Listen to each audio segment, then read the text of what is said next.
In this video, we will be going over a very budget-friendly focal reducer or speed booster for your Micro Four Thirds camera.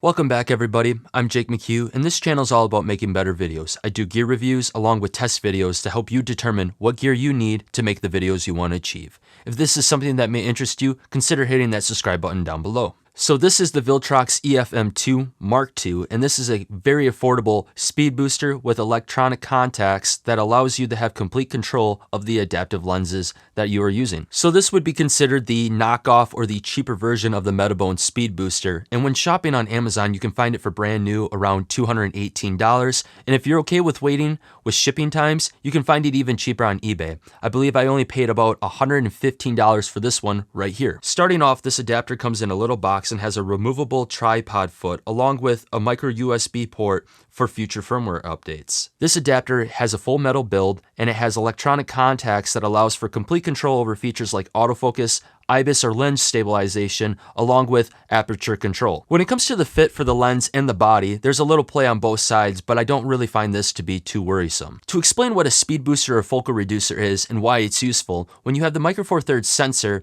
you often struggle in low light situations, and you also have a harder time getting the wider shots due to the 2x crop. With this one here made by Viltrox, it allows you to adapt your Canon EF glass to your Micro Four Thirds camera body, and it also allows your Micro Four Thirds sensor to act or behave as if it were the same size of an APS-C sensor. This focal reducer having a 0.71 multiplier, basically what it does is it eliminates some of the crop that your sensor has, and it allows you to gain one stop of light. If we take for example right here this Tokina 11 to 16mm f2.8 and we throw the speed booster or the focal reducer on it, it starts to behave as a 7 to 11mm f2. So I don't have or never owned the Metabones, so I can't give you a direct comparison between the two, but I can tell you that I have not really had any issues with this adapter at all.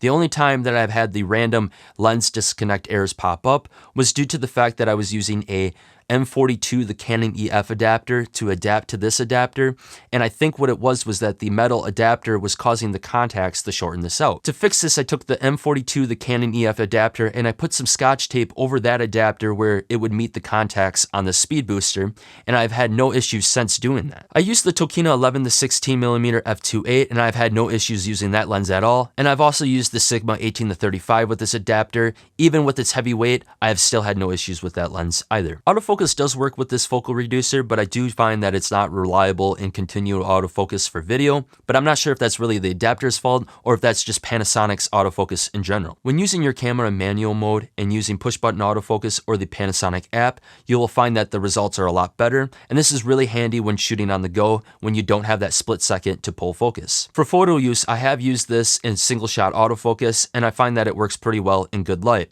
Once it starts getting a little darker, then I recommend using manual focus. The optical performance of this is really great, and you won't really see much, if any, degrade in quality of your lens's original sharpness. Find that it handles flares really well, and you still get really good sharp images out of camera. To adjust the back focus, that way you can focus to infinity, it's pretty simple to adjust. All you have to do is screw in or out the glass element, and I've happened to screw mine all the way in. That way I can achieve this with my Tokina 11 to 16mm. So to wrap up this video, let's go over my final thoughts about the speed booster. What I find nice about this adapter is that it allows you to control the adaptive lens as if you were using a native lens on your camera.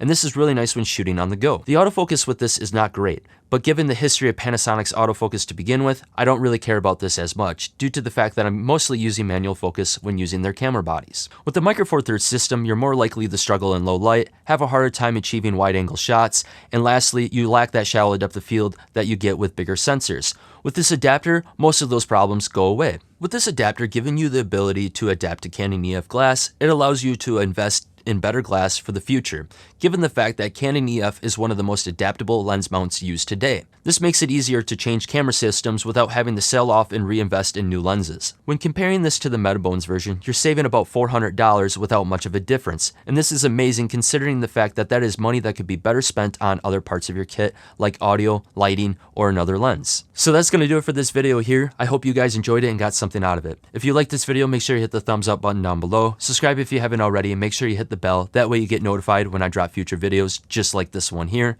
And last but not least, I will catch you guys guys in the next video. Peace.